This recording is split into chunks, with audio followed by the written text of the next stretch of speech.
Les amis, bienvenue dans cette nouvelle vidéo consacrée à l'actualité sur le FC Barcelone. Les amis, on commence immédiatement cette vidéo par le match Barça qui s'est joué ce week-end contre le Celta Vigo. Match décevant d'ailleurs. Vous pouvez voir les statistiques de la rencontre. D'habitude, le Barça domine en possession, mais cette fois-ci, on voit une équipe de Celta Vigo qui les a mis en sur en termes de possession de balle. On voit qu'ils étaient à 41% de possession, les gars. Vous-même, Celta Vigo, 41% de possession. Le Celta Vigo a tiré 15 fois au goal, alors que le Barça n'a que tiré 9 fois. Et parmi les 15 tirs, on a eu 8 tirs cadrés du côté de Celta Vigo. 4 tirs cadrés du côté du Barça. Franchement, Barcelone, gars, le Celta Vigo a eu 5 corners les poteaux, pendant que le Barça n'a que eu un seul corner. Le Celta Vigo n'a que eu 2 hors-jeu. L'absence de Lamine Yamal n'est vraiment pas en train de nous aider. Au classement, les poteaux, rien ne bouge. On a le Barça qui est premier avec 34 points. Le Real qui est deuxième avec 30 points, c'est-à-dire 4 points d'écart. Mais on rappelle que le Real Madrid a un match en moins. Si le Real gagne leur match en moins, il revient à 1 point du Barça. C'est-à-dire que la Ligue n'est même pas encore jouée. C'est très loin d'être gagné. Dans tous les cas, le Barça reste leader. Espérons qu'il n'y aura plus de faux pas, parce que ça fait déjà 2 faux pas, les gars. Ça commence à devenir lourd. Le FC Barcelone concède finalement le nul 2 buts partout contre le Celta Vigo après avoir mené 2-0 jusqu'en fin de match.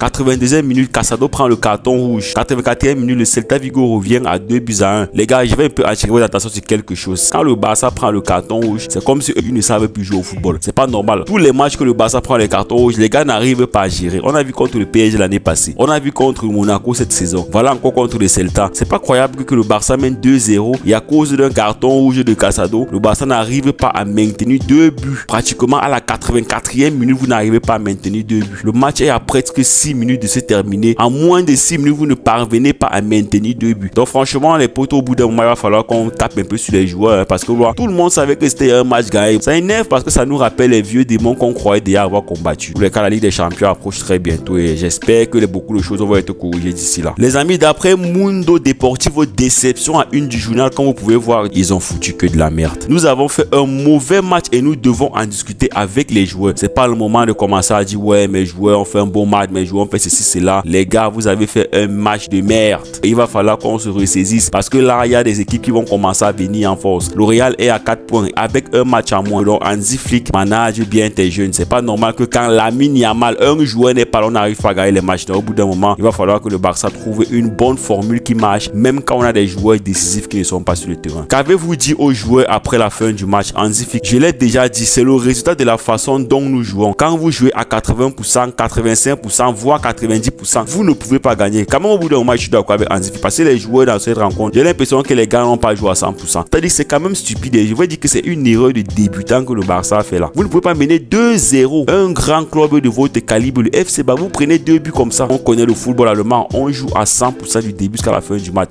Tant que la bique ne suffit pas à la fin du match, on continue à chercher à implanter les buts. On ne baisse pas le but, on ne fait pas bloc back, on est là pour marquer le maximum qu'on peut. Ces résultats vont-ils affecter le match de Brest? Hansi Flick, j'espère que non. Bon, là, il y a quand même des doutes. Quand il dit j'espère que non, ça veut dire qu'il doute un peu. Qu'est-ce qui a été le plus décisif? Le carton rouge ou l'erreur de Koundé? Ni l'un ni l'autre. Le résultat est le résultat de l'ensemble du match. Trop d'erreurs, trop de mauvaises passes, de pertes de balles, de mauvaises décisions. Il s'agit de toute l'équipe. Nous gagnons ensemble et nous perdons ensemble. Je suis d'accord avec lui parce que j'en ai marre de voir quand même des gens taper sur Jules Koundé dans les médias, voir des gens taper sur Casado parce qu'il a pris un carton rouge. Les gars, Casado jusqu'à présent, c'est le joueur irréprochable du FC Barcelone et même dans cette rencontre, à part ce carton rouge, lui il a été irréprochable, les gars. Donc venir taper sur des joueurs comme Koundé et Casado, c'est pas normal, c'est quand même injuste parce que depuis que ce début de saison que Koundé joue bien, vous ne vous plaignez pas, mais à cause d'une erreur, commencez à le taper dessus. Il a fait une erreur, c'est vrai. Si l'équipe n'avait pas aussi mal joué, ça ne devait pas entraîner ses erreurs. Nous reviendrons certainement. Ça fait quand même plaisir de voir que le coach reste confiant. Bref, c'est un coach qui a quand même de l'expérience et je crois qu'il va pouvoir trouver la formule qui manque actuellement. Nous devons revenir en arrière et nous concentrer sur ce que nous avons à faire, comment nous voulons jouer. Peut-être que parfois cela semble facile, mais ce n'est pas comme ça. Tout le monde veut jouer de son mieux contre nous. Ils veulent nous battre. Après, c'est normal, vous avez passé votre temps à empiler les 4-0 aux gens. Donc, c'est normal que n'importe qui vous croise a un peu votre rage. Tout le monde a dit que le Celta était une équipe difficile, que nous le verrions aujourd'hui. Mais ce n'est pas une excuse. Il faut mieux jouer. C'est une question de concentration. Et moi, je vais pas vous mentir, sur la pelouse du Celta, il y a toujours un karma. Et c'est pas dire que moi, je suis habitué à voir le Barça faire les nuls ou bien perdre contre le Celta dans leur pelouse. Ça m'a même surpris qu'on a même mené 2-0 pendant longtemps comme ça. Parce que le Celta Vigo et le Barça, là, il a l'impression que c'est une histoire de malédiction ou bien un truc de ce genre. Mais c'est pas normal que chaque fois que le Barça joue contre le Celta Vigo, les gars foutent tout de la merde. Même quand la victoire est acquise, je me rappelle comment Yago Aspas passe son temps à Marco aux arrêts de jeu dans les matchs des années antérieures. C'est-à-dire que même quand la victoire semble acquise, le Barça fout tout de la merde contre le Celta Vigo. Vigo. Les amis, Jules Koundé s'est confié après la rencontre et il a dit ceci: je suis frustré et déçu après mon erreur grave qui nous coûte 2 points. Sans cela, nous aurions gagné. Dans la vie, quand tu ne fais pas bien les choses, ça te retombe dessus. Nous étions moins bons dans notre pressing. Il faut progresser. Tu as quand même bien parlé, Koundé. Ce qui me plaît, c'est que tu as aussi attiré l'attention du pressing collectif. Ça veut dire que dans l'ensemble, le pressing barcelonais n'était pas un pressing qu'on avait l'habitude de voir. C'était pas un pressing ultra étouffable comme on a l'habitude de voir Barcelone jouer depuis ce début de saison. Le plan de Barcelone a-t-il été compris? Toutes les équipes nous analysent, bien sûr. Ils font bien leur boulot. Ils ont fait un bon match, mais on a mal joué aussi. Toutes les équipes ont un système de jeu. Chaque équipe, avant d'aborder un match, étudie le système de jeu de l'adversaire. C'est normal que toutes les équipes se mettent à étudier le système de jeu du Barça. C'est vrai, c'est normal, mais ça ne veut pas dire que ça justifie la performance des Catalans. Surtout que le football de Hansi Flick est un football ultra offensif, que même si tu veux même analyser n'importe comment, ils vont toujours pouvoir te marquer des buts. Cette fois-ci, on n'a pas su juste bien jouer l'attaque à outrance comme on a l'habitude de le faire, parce que jusqu'à présent, le Barça, on sait que ça va prendre des buts parce que ça joue une défense très haut et ça prend des risques, mais par derrière, on sait aussi que ça a une attaque de feu et logiquement, on se dit, avec ce genre de performance, on peut être frustré pour dire que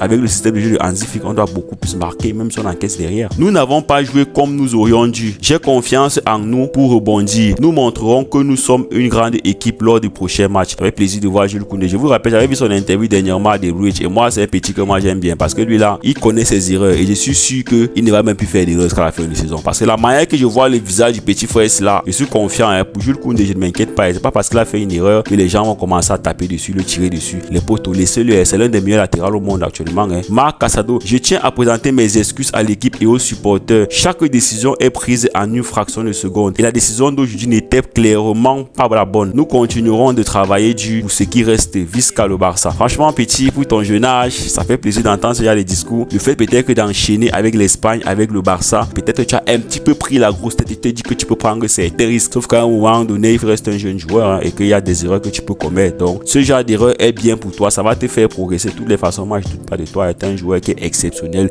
et qui va continuer d'être exceptionnel dans les années à venir. Quel a été l'effet du carton rouge sur vous? Les cartons rouges font partie du jeu. Il y a beaucoup d'autres erreurs. On voit là que toute l'équipe aime. Ça se voit que les joueurs sont conscients qu'ils ont foutu de la merde. Gavi ajoute ceci: nous voulons gagner. Les supporters le savent. Je suis sûr que ce qui s'est passé aujourd'hui ne se reproduira pas. Bien parlé, mon petit. J'espère que ça ne va vraiment pas se reproduire, les potos. Voici la note des joueurs d'après Diario Sport pour le match contre le Celta Vigo. Iñaki Peña a pris un 7. Ah, c'est logique. Le Celta a beaucoup tiré. Il a fait beaucoup de parades. Jules Koundé 4. Certainement la pipi être note. Ce n'est que normal. Koubarsi 7. Bon, lui, il reste quand même irréprochable. Inigo Martinez, pareil, 7. Girard Martin, bon, 5. Casado 5. Gavi 7. Pedri 6. Daniel Olmo 5. Rafinha 8 et Lewandowski 7. Rafinha reste quand même toujours le joueur qui est le moins reproché. Fermin Lopez en rentrée de jeu 6. Hector Ford 6. Frenkie de Jong 5. Quand même Frenkie de Jong qui a aussi fait une rentrée décevante, on le rappelle. De nombreux fans de Barcelone demandent à Frenkie de Jong de quitter le club sur le dernier poste IG du joueur suite à sa performance contre le Celta. Quitte mon club, vous ne méritez pas le brassard de capitaine. Peux-tu partir? Nous n'avons pas besoin de vous. Wow, c'est quand même lourd, mais on peut comprendre leur frustration. Non seulement le joueur coûte cher au club, c'est le joueur le plus payé du club, c'est le capitaine du club et il n'est vraiment pas en jambes ces derniers temps à cause des blessures, tout ce qui va avec. Mais je suis quand même un peu déçu des supporters parce qu'au bout d'un moment, ils doivent se rappeler que De Jong a été l'un des joueurs qui a beaucoup porté le Barça quand le Barça était en difficulté. Parce que les blessures même qu'il a aujourd'hui là, c'est parce que c'est tellement sacrifié pour ce club que les gens sont en train même de le critiquer par derrière, que ça fait quand même mal entendre. Le FC Barcelone a perdu 8 points cette saison en Liga. 4-2 contre Osasuna, 1-0 contre la Real Sociedad et 2-2 contre le Celta Vigo. Les 3 seuls matchs que Lamine Yamal n'a pas démarré. Vous vous rendez compte? Donc, les matchs que le Barça a perdu, c'est les matchs où Lamine Yamal n'était pas là. On est déjà en train de se rendre compte que on est en train de tendre vers une Lamine Yamal dépendance. Un peu comme à l'époque, on avait la Messi dépendance là. Lamine Yamal est exclu pour le match contre Brest. Waouh! Brest là qui me fait peur actuellement là et voir encore que Lamine Yamal ne serait pas là pour la rencontre contre Brest. Pardon les potos. Barça est en danger les gars. 2 mauvaises performances à l'absence de Lamine Yamal. Espérons que contre Brest quand même ils vont se ressaisir. Et Brest, on vous rappelle, n'a pas encore perdu de match en Ligue des Champions. Donc ceux-là franchement au bout d'un moment, ils sont un adversaire redoutable et ils sont même bien positionnés. Donc les Barques seraient une très bonne option pour la qualif pour la Ligue des Champions. Rafinha encore buteur ce soir avec le Barça. Ses stats sont folles. 18 matchs, 13 buts et 10 passes décisives. Franchement, rien ne l'arrête. Celui-là, il est décidé qu'il va tout casser. Moi, je suis content pour lui et lui continue à faire son boulot. Il va de l'avant et c'était le joueur le mieux noté dans la rencontre du Barça. Les potos, regardez-moi cette image. L'équipe U13 de Barcelone s'est imposée 24-0 aujourd'hui. Vous vous rendez compte?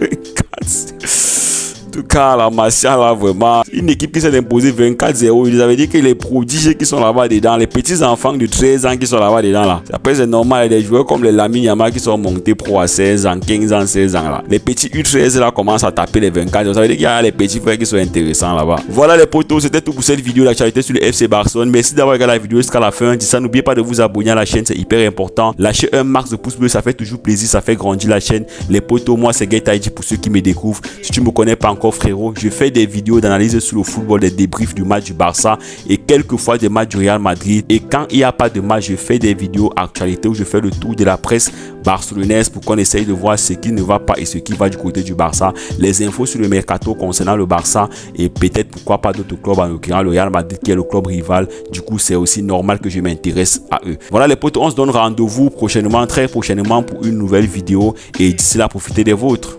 Ciao.